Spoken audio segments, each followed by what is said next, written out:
Dan ketika Pak Luhut menyampaikan ancaman, ya kita jadi terkaget-kaget loh. Kok terkena kritik seperti ini bukan dilihat substansinya, tapi malah menjadi ancaman yang justru nggak produktif. Jadi jangan bilang bahwa kita pro PKI, apanya pro PKI? Di mana pro PKI? Tapi jangan main-main. Kalau main-main, ya kita bisa cari bersama mau siapa. Kita belajar sama Pak SBY yang 10 tahun. Pak Jokowi ini nggak ada apa-apanya dikritik di zaman ini 3 tahun ini. Coba lihat Pak SBY. Kita boleh searching hari ini 10 tahun, hampir setiap hari nggak pernah berhenti. Komentar Pak SBY biasa saja, nggak berlebihan, apalagi ngancem-ngancem. Kau boleh sama orang lain ngomong macam-macam, jangan sama saya. Kau boleh sama orang lain ngomong macam-macam, jangan sama saya. Nanti kau ngomong macam-macam. Tapi kritik yang membangun, jangan kritik merasa semua jelek. Kalau jelek pindah aja kalau dari Indonesia ini. Jangan sombong lah kau, bicara kritik kau, you have done nothing. Kita pejabat-pejabat harus berikan contoh, seperti Pak Jokowi, dia berikan teladan. Luhut Binsar Panjaitan tetap membela Cina, biarkan Cina yang mengelola Bandara Morowali. Jadi si Opung ini sangat membela sekali sama Cina. Ya wajar aja sih, karena kan dia anak buahnya pasti. Jejak digital memang sangatlah kejam. Kita bisa melihat sendiri di era Jokowi, Luhut selalu membela Jokowi saat dikritik rakyatnya. Luhut pun tidak segan-segan melontarkan sebuah ancaman terhadap rakyat yang berani mengkritik Presiden Joko Widodo. Iya, seperti misalkan ya maaf mirip-mirip SMK lah ya. SMK mobil SMK. Itu kan gencar sekali di permukaannya, tapi where is di SMK now? Bung Derajat ini kemana-mana larinya ini. Enggak, maksud saya yang pesan dari Pak Amin adalah, jadi jangan hanya di permukaannya, intinya itu dilihat. Jadi jangan sampai intinya jadi terlewat ya. Itu yang pertama. Kemudian yang kedua, tadi ada soal maaf segala macam, sama sekali tidak ada soal permintaan maaf. Maksud saya adalah kita harus bisa menempatkan tokoh-tokoh bangsa ini pada posisi yang memang pas mereka. Dan ketika Pak Luhut menyampaikan ancaman, ya kita jadi terkaget-kaget loh. Kok terkena kritik seperti ini bukan dilihat substansinya, tapi malah menjadi ancaman yang justru nggak produktif. Tapi saya rasa komentar Anda? Ya, saya sudah berikan banyak komentar. Intinya ya itu, apakah memang pemerintah ini hobinya mengancam, apakah pemerintah ini hobinya cari-cari kesalahan dan sebagainya. Tapi saya rasa di pihak pemerintah sekarang juga menyadari bahwa apa yang disampaikan Pak Luhut itu tidak tepat ya. Jadi itu saya rasa itu juga dikoreksi juga oleh pihak teman-teman di pemerintahan. Yang ketiga, soal perizinan yang disampaikan oleh zaman Bang Zul. Ya betul, Bang Zul memberikan perizinan, tapi yang perlu diingat adalah bahwa pada saat itu ada ratusan perusahaan di Kalimantan Tengah dan di beberapa daerah lain itu yang bergerak tanpa izin. Baik ya. Saya ingin teman-teman memutar kembali, teman-teman produser maksud saya, memutar kembali pernyataan Luhut Panjaitan karena berkaitan dengan apa yang ia sampaikan setelah mendengar bahwa Pak Presiden disebut ngibul oleh Pak Amin Rais. Kita lihat lagi apa kalimat-kalimatnya. Yang senior itu bilang bahwa ngasih sertifikat itu ngibulin rakyat, apanya dibulin? Dari dulu juga dijabati proses sertifikat itu, tapi prosesnya panjang, lama dan sedikit. Sekarang prosesnya cepat dan banyak. Lah salahnya di mana? Jadi akun aja. Jadi jangan bilang bahwa kita pro PKI, apanya pro PKI? Di mana pro PKI? Dan umpat PKI saya pun umpat PKI kok. Ya dosa banyak juga kok. Ya sudah diam aja lah. Yang lalu-lalu kita lihat ke depan.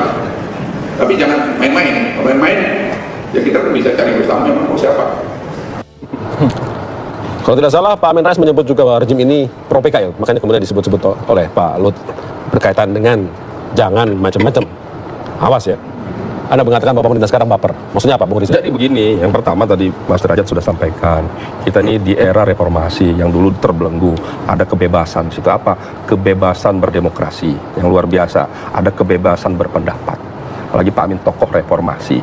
Jadi kalau Pak Amin menyampaikan itu, atau siapapun ya, nggak usah Pak Amin, tokoh ya kita yang mahasiswa aja biasa tuh mengkritik pemerintah, itu biasa. Yang namanya masyarakat, apalagi tokoh sampai mahasiswa, itu biasa. Anak-anak remaja tokoh boleh menista dan memfitnah gitu. Sebentar. Jadi itu biasa, mengkritik itu pertama biasa itu di era reformasi ini. Nanti dulu. Yang kedua, berarti persepsi tentang kritik dari teman-teman PDIP sekarang ini berbeda dengan persepsi tentang kritik teman-teman PDIP ketika zaman Pak SBY. Yang kedua, bedanya itu kan yang kedua, kan, itu eranya. Yang kedua, kita introspeksi loh, ya kan? Kita belajar sama Pak SBY yang 10 tahun. Pak Jokowi ini nggak ada apa-apanya dikritik di zaman ini 3 tahun ini. Coba lihat Pak SBY. Kita boleh searching hari ini 10 tahun, hampir setiap hari nggak pernah berhenti. Komentar Pak SBY biasa saja, nggak berlebihan, apalagi ngancem-ngancem. Ya mohon maaf, kami di oposisi, PDIP lebih dahsyat lagi. Kalau buat PDIP nggak ada bener PSB itu dari A sampai Z. Termasuk Kan begitu. seniornya Mas Arteri ya Ara itu bareng-bareng saya terus ngantemin Pak SBY terus. Enggak, tapi maksud saya begini, poin sebentar. Maksud saya biasa saja yang namanya pemerintah dikritik itu biasa saja, nggak usah berlebihan. Kemudian yang tidak kalah penting, harusnya pemerintah memahami yang namanya pemerintah itu biasa, penguasa kami di DPR ini dikritik biasa tiap hari. Yang penting tunjukkan dengan kerja, dengan kinerja, tidak usah membalas berlebihan, apalagi pakai ngancem-ngancem. Ya bikin ribut lah. Ini ancaman juga terhadap ini. Apa? Ancaman juga. Lu jangan gitu dong. Ya, saya justru kasih tahu. Waktu jadi oposisi, kami oposisi bersama-sama, kita mengkritik PSB, tapi PDIP luar biasa. 10 tahun. Sekarang baru 3 tahun begitu kan biasa aja. Dijawab sesaat lagi. Itulah jejak digital. Luhut selalu membela Jokowi jika Jokowi dikritik oleh rakyatnya saat Jokowi menjabat sebagai presiden. Bahkan Luhut sering mengeluarkan ancaman-ancaman terhadap orang atau terhadap rakyat yang mengkritik Jokowi. Sebenarnya ada apa dengan Luhut dengan Jokowi dan hubungannya ini seperti apa? Hebat sekali. Luhut selalu tidak terima jika Pak Jokowi ini dikritik ya, dan ternyata Luhut ini sering memberikan sebuah ancaman-ancaman di beberapa jejak digital yang tadi sudah kita tonton, sudah kita simak dan sudah kita lihat. Ada beberapa ancaman-ancaman Luhut. Memang sudah menjadi hal yang terbiasa terhadap Luhut, mungkin ya selalu ngancam-ngancam rakyatnya. Bahkan hal tersebut dilakukan saat berpidato. Ini sangat luar biasa sekali ya ternyata ya. Memang benar jejak digital tersebut memberi sebuah contoh kita sekarang ini bahwa Jokowi memang anti kritik. Di zaman dan di era reformasi dan di era demokrasi, masyarakat ini bebas berpendapat dan bebas menyatakan pendapat, mengeluarkan apa yang ada dan apa yang diinginkan oleh masyarakat. Akan tetapi masyarakat ini mengeluarkan kritikan dianggap suatu kebencian. Padahal masyarakat memberikan sebuah kritikan adalah suatu hal yang baik, sifatnya membangun. Akan tetapi pemerintah atau akan tetapi penguasa tidak mau dikritik. Itulah era-era Jokowi ya. Kita tahu sendiri saat ini juga Pak Jokowi ini ditanya tentang keaslian ijazah karena masyarakat ini ingin tahu bagaimana. Dan saat menjabat sebagai presiden atau mendaftarkan diri, mencalonkan diri sebagai presiden, itu menggunakan ijazah atau punya ijazah atau tidak. Bahkan kabar yang saat ini meruak di masyarakat bahwa Pak Jokowi ini menggunakan ijazah palsu. Itu pun ditanyakan oleh masyarakat, tapi masyarakatnya malah dilaporkan. Itulah Pak Jokowi saat menjabat dan setelah menjabat pun masih sama seperti saat menjabat. Dan sama saja Luhut pun tetap membela Pak Jokowi saat-saat ini. Tidak usah menanyakan tentang ijazah. Itu ada kata-kata seperti itu ya kalau nggak salah. Nah, seperti itukah pemimpin-pemimpin kita yang tidak mau dikritik dan yang hanya memikirkan dirinya sendiri, memikirkan kepentingannya sendiri, sementara masyarakat ini bagaimana untuk mencari sebuah keadilan dan bagaimana masyarakat ingin tahu tentang keadilan, tentang kesejahteraan. Ini mau tanya sama siapa jika seperti ini? Apakah negara ini hanya milik mereka dan masyarakat dianggap tidak punya negara ini? Mungkin itu yang ada di pikiran mereka. Nah, inilah yang terjadi saat ini ya. Jadi masyarakat ini seakan-akan tidak siapa-siapa dan bukan siapa-siapa, dan negeri ini hanyalah milik mereka dan merekalah penguasanya. Jika kita berurusan dengan penguasa, tentunya kita tidak akan ada benarnya karena penguasa akan merasa selalu benar di mata mereka.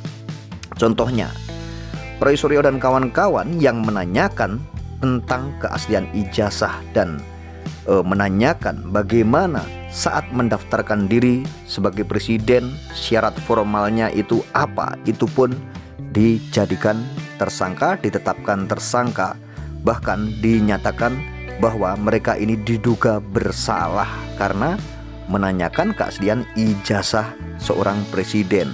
Presiden adalah pejabat publik ya, yang didapatkan hasil apapun itu yang didapatkan juga dari publik, karena yang menggaji itu masyarakat dari hasil pajak masyarakat. Pejabat publik ya harus siap untuk ditanyakan oleh masyarakatnya, oleh rakyatnya. Karena sudah siap menjadi pejabat publik juga harus siap ditanyakan apapun itu. Karena mereka dibesarkan dan dipilih oleh rakyat, mereka dijadikan presiden atau dijadikan pejabat publik itu dipilih oleh rakyat, namanya dibesarkan oleh rakyat juga, akan tetapi mereka maunya hanya semaunya sendiri dan tidak mau mendengarkan aspirasi masyarakat. Di zaman demokrasi dan di era reformasi, di saat Pak Jokowi menjabat presiden selama 10 tahun atau 2 periode, itu pun jika ada kritikan-kritikan masyarakat, beliau tidak mau dikritik, dan beliau jika ada kritikan selalu saja pembela-pembelanya ini tidak mau dikritik, bahkan selalu melemparkan kata-kata yang menyakiti masyarakat tentunya. Seperti contohnya, Luhut ini adalah pembela kental Pak Jokowi ya. Jadi Luhut ini adalah pembela mati-matian Jokowi, hingga saat ini pun masih saja itu pun tidak terima Jokowi dikritik oleh masyarakatnya. Ya, seperti kasus ijazah saat ini yang sedang bergulir. Pak Jokowi tetap memidanakan rakyatnya, berusaha memenjarakan rakyatnya karena ditanyakan tentang keaslian ijazahnya. Padahal kalau menurut kita semua rakyat yang awam, akan tetapi kita berpikir secara sederhana, kita sangat mudah sekali jika seorang presiden ditanyakan tentang keaslian ijazahnya, seharusnya tinggal tunjukkan kepada masyarakat yang menanyakannya. Itu hal yang sangat simpel, hal yang sangat mudah, hal yang sangat tidak membuat berubah apapun di Pak Jokowi seharusnya. Akan tetapi tidak tahu masalah ini seakan-akan diulur-ulur, bahkan sampai berujung ke pelaporan. Padahal hal yang simpel tinggal menunjukkan ijazahnya, itu pun selesai. Seperti yang dilakukan oleh Hakim MK Asrul Sani itu, masalah juga selesai dalam sekejap.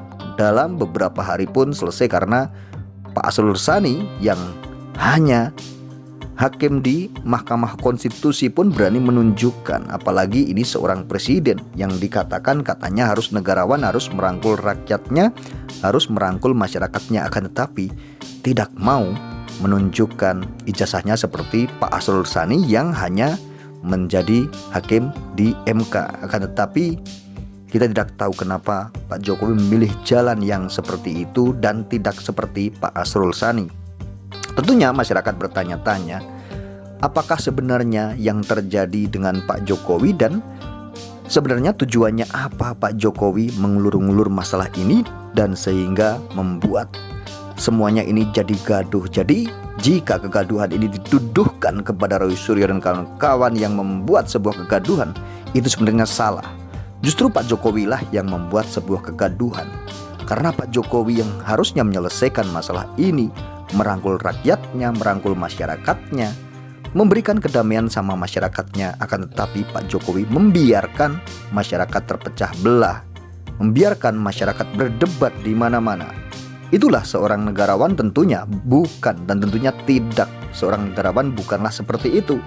Seharusnya seorang negarawan itu mempersatukan masyarakatnya, bukan membiarkan masyarakatnya beradu argumentasi dan terpecah belah.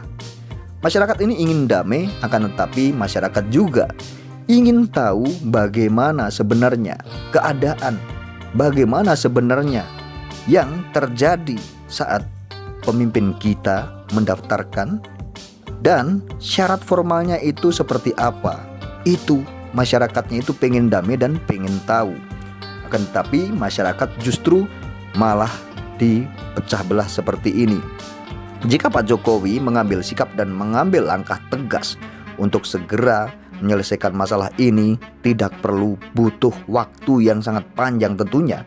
Waktu yang sangat singkat pun bisa ditempuh untuk mendamaikan masyarakatnya. Akan tetapi jalan Pak Jokowi mengambil jalan yang tidak seperti itu. Ataukah ini memang menjadi alat politik Pak Jokowi agar namanya semakin melambung dan terus dibicarakan masyarakat dan terus bergulir? Ya justru apakah Pak Jokowi ini menikmati dengan masalah-masalah yang saat ini sedang berkembang dan sedang bergulir? Karena kita juga tahu dari video yang sudah kita tonton itu tadi, video yang sudah lama pun hingga saat ini Pak Jokowi masih